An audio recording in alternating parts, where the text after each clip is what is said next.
Snapchat and fuckers, welcome back to another installment of your relief at the end of the week, the fucking Friday wrap-up. Okay, so before we get into today's show, I'm going to tip my hat to today's libation, hanging out with an old friend, little Jack Daniels. So to all the good people, Lynchburg, salud, to drink up and be somebody. All right, kids. Third week in January, the crime is still here. Crime in all the blue states and cities is on the rise. Morons are still running everything, and the world is still spiraling into hell in a gasoline-soaked basket. But never fear, kids, because the Friday wrap-up is still here. So, on another Biden blunder, Joe Biden decided to give the longest press conference of his presidency, or his alleged presidency, I should say, on Wednesday. And oh boy, was it an unfucking mitigated disaster. Now, I could spend the next 2 hours tearing this apart, but I'm not. Google it, watch the clips on Fox. It was just, there's a reason why this guy hasn't given a fucking press conference in a year, and this was proof. He's just a fucking disaster. The guy, he's a grouchy old man. He's a disaster. At one point, a reporter asked him, first of all, I think he greenlit a fucking incursion into the Ukraine. That's a whole other episode. But at one point, a reporter mentioned that there was a recent poll that said that the majority of America basically believed that Joe Biden is mentally unfit to impersonate a president.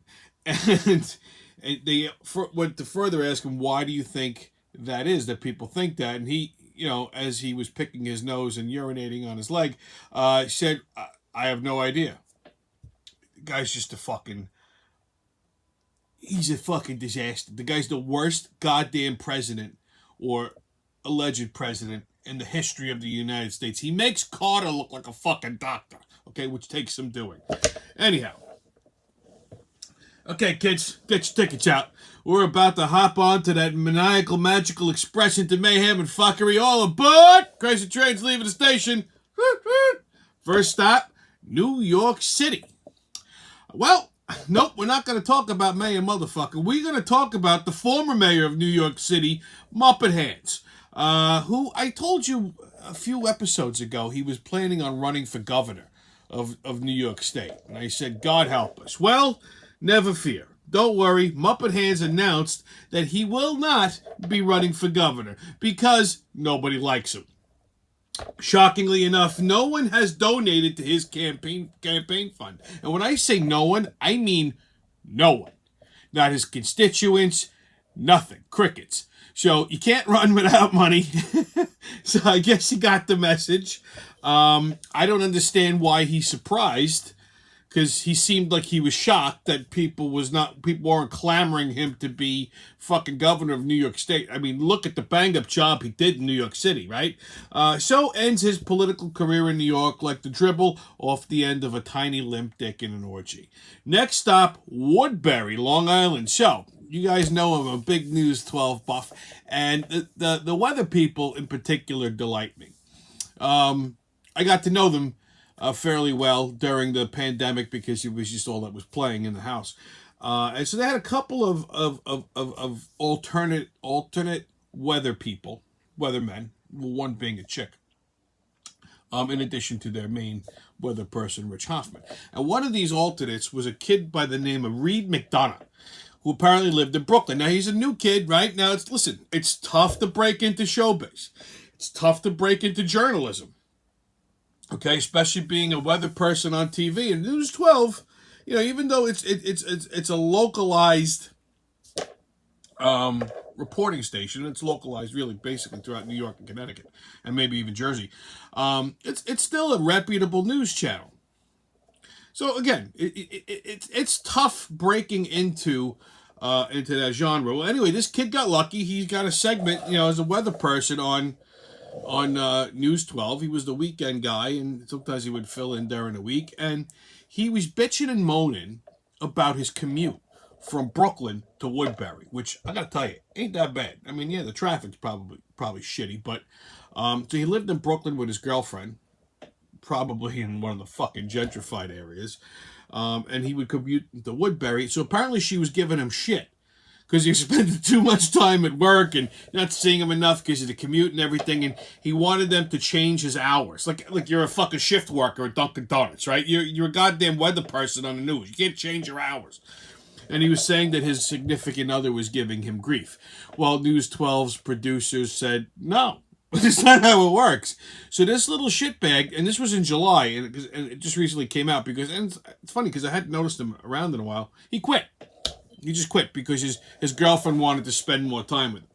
Now, and he became some kind of source, whatever the fuck, at Google. So he's not even in meteorology anymore. He's not on television. I got news for you. That move alone he'll never get another fucking job on a local news station anywhere. Okay.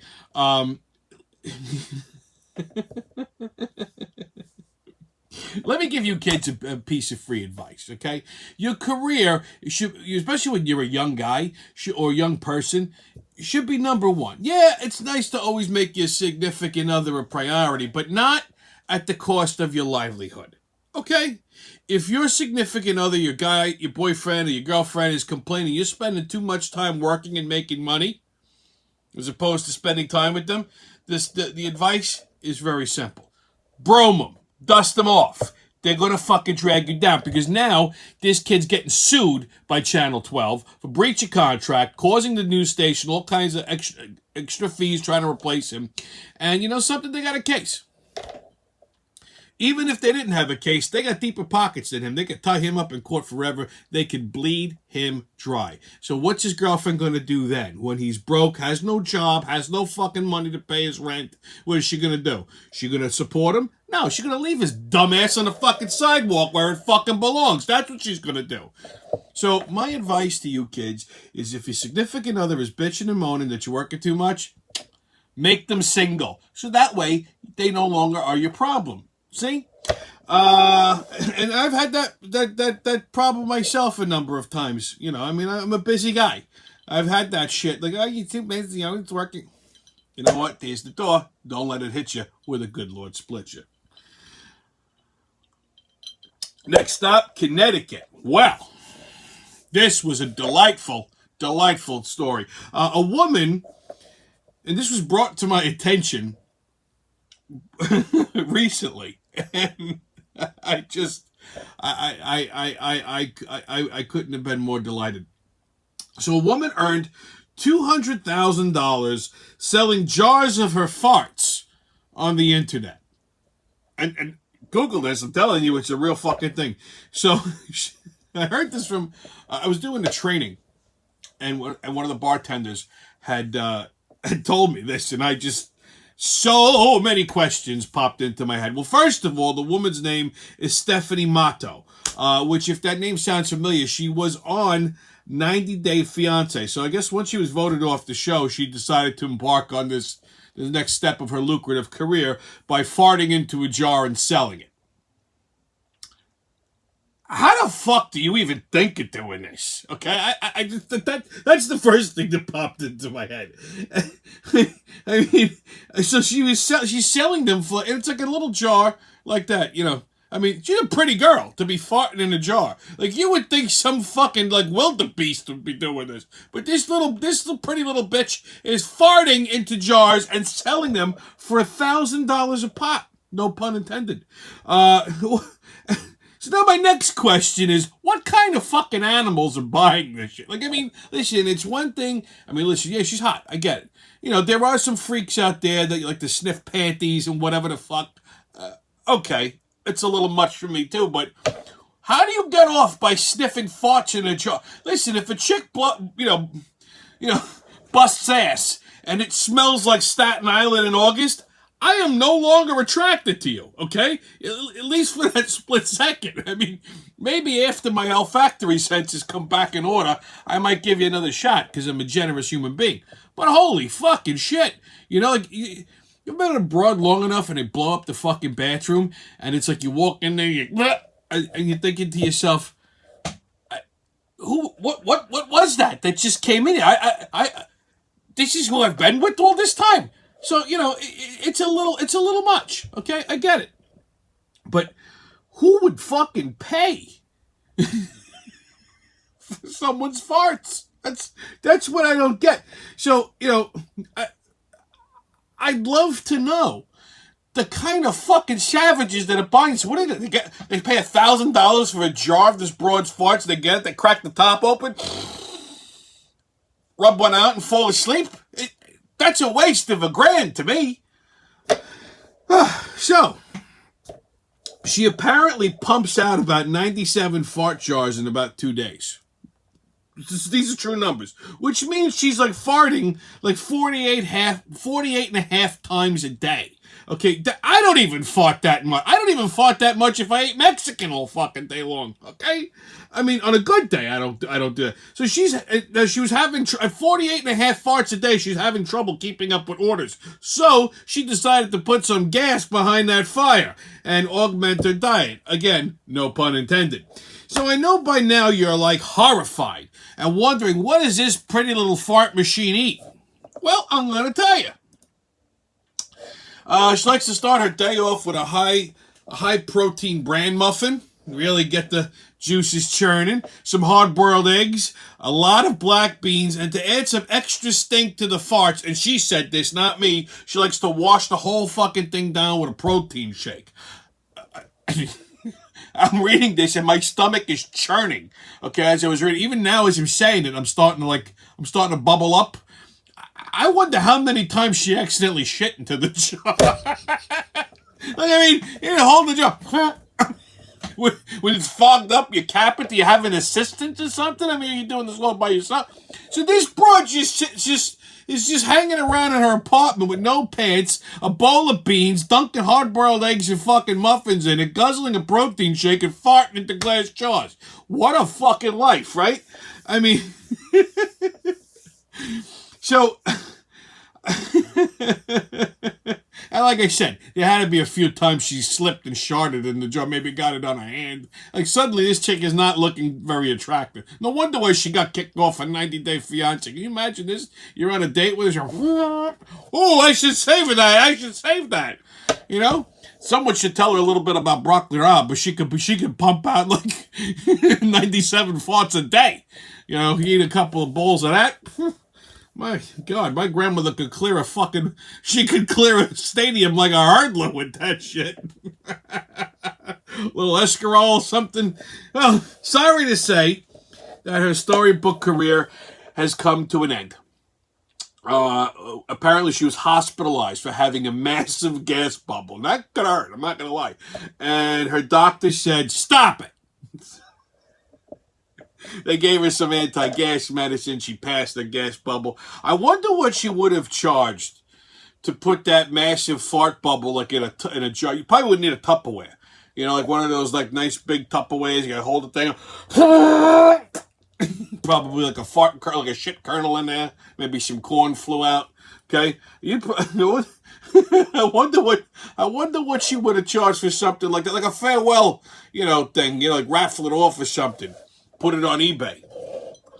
My God, the things people fucking do. Gee, holy shit. What happened to the good old days where a pretty girl needed to make an extra few dollars? She'd go to the local strip club and just spin around a pole with your tits hanging out. Like, that's an honest living, okay? Farting in jars and selling them for $1,000. Oh, if this chick's making $200,000, you know how much production I can get out of my ass? Whew, my God. All right, kids. Here's another good one. Next stop, Maine. So a radio station up in Maine fired 2 radio announcers for calling 2 fat girls, for basically calling 2 girls fat that were playing basketball. They called 2 fat girls playing basketball fat. That's what I'm trying to say. On a hot mic. Now, a hot mic is basically a microphone that's live that they don't know is live. So, let me elaborate. So these 2 guys work for radio station WHOU-FM up in Maine, Jim Carter and Steve Shaw, and they were watching a live stream of a high school girls varsity basketball game during a break, like a music break on their show. So it could be like a good 5, 10 minutes, 15 minutes, whatever. And as they're watching the game, Okay? They didn't know that their mics were on. The producers should be fucking fired, not the DJs.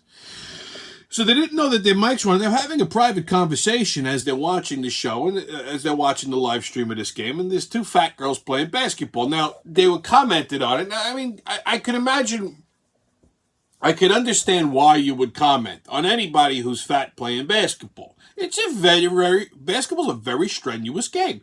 Requires a lot of running and sweating. So these two are probably sweating all over the basketball court, which makes it dangerous. Now you got puddles of sweat, people running, they slip, they slide, they break their fucking ass, you know. So, but again, this is a private conversation. I could see if they were live on the air, knowing they were live on the air, going, "Hey, look at these fat girls." That's different. Okay? That's how Don Imus got himself in trouble. But the fact of the matter is, it was a private conversation. I don't understand why people penalizing them for having a private conversation. It's a free country. You could express your fucking thoughts and opinions privately to your friend at any given point in time. And you don't need to justify that or fucking rectify it. I'm sorry, but there's freedom of fucking speech. Okay? So one of them said, wow, these two girls, look at these two girls. He said, wow, these two girls out here are extremely overweight. And the other guy said, awful. And they started laughing. I mean, one guy even referred to them by their number. So parents heard this. Because again, they don't know that these two DJs don't know that they're live. So they're talking on the radio over the music. And they don't know. Nobody in fucking outer space said anything. And they're commenting on these two fat girls playing a random game. This would be something I would get fired for. Awful. They just start laughing. But this are two guys just having a conversation. No different. They were in a fucking bar. I've heard chicks say far worse about other chicks. Okay? It is what it is. Listen, maybe they were impressed that these two fat girls could play basketball so well. Okay? Hell, shit. Listen. If I saw a guy on the Knicks or on the Bulls or on the Nets that was like a fucking 300-pounder that could shoot a free throw, well, that fat fuck knows how to play basketball. I mean, I would be delighted to watch them, and yes, I would comment on how fat they are. But I would be impressed at their fatness and the fact that they have basketball prowess. That's all I'm saying. Since this was a private conversation, these two should not have been fired. The producer should be fired. You know,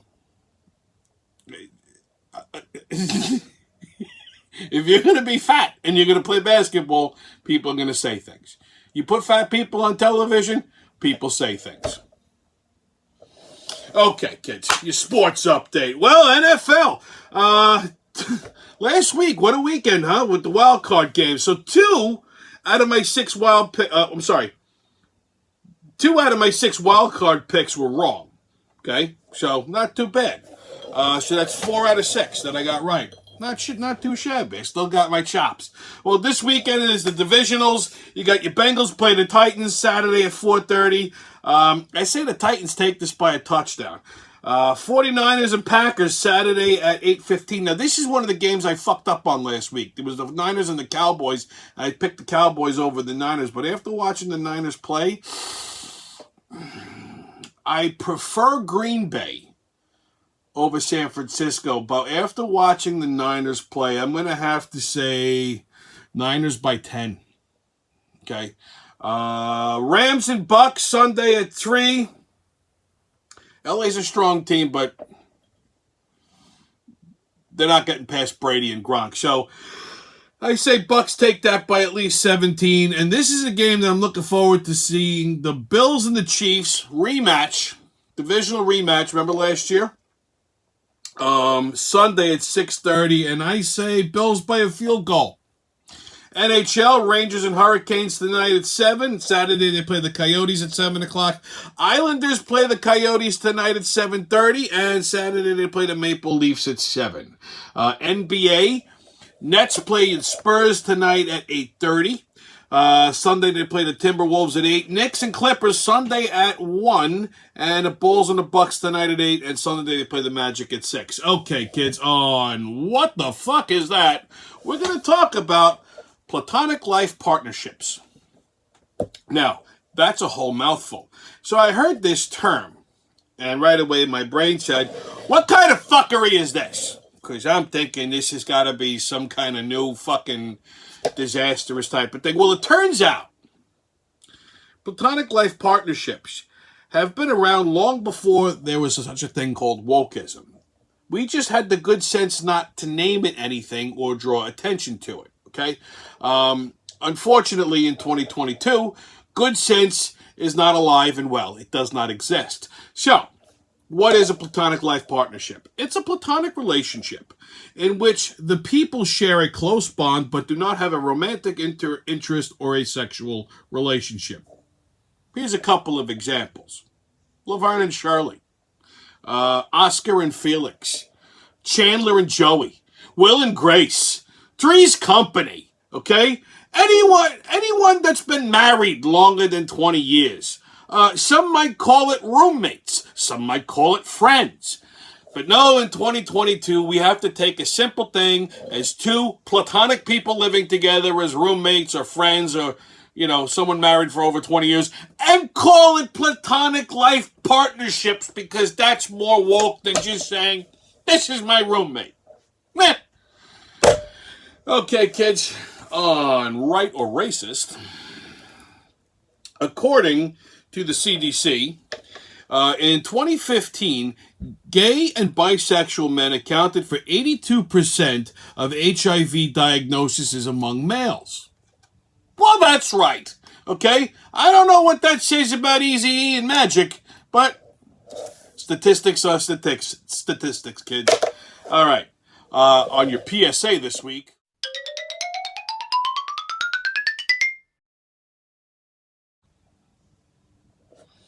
Well, stay COVID-less, kids. No mask, don't ask. Haters can kiss my ass. And remember, who loves you, babe? It's been your Friday wrap-up. I'll see you when I see you.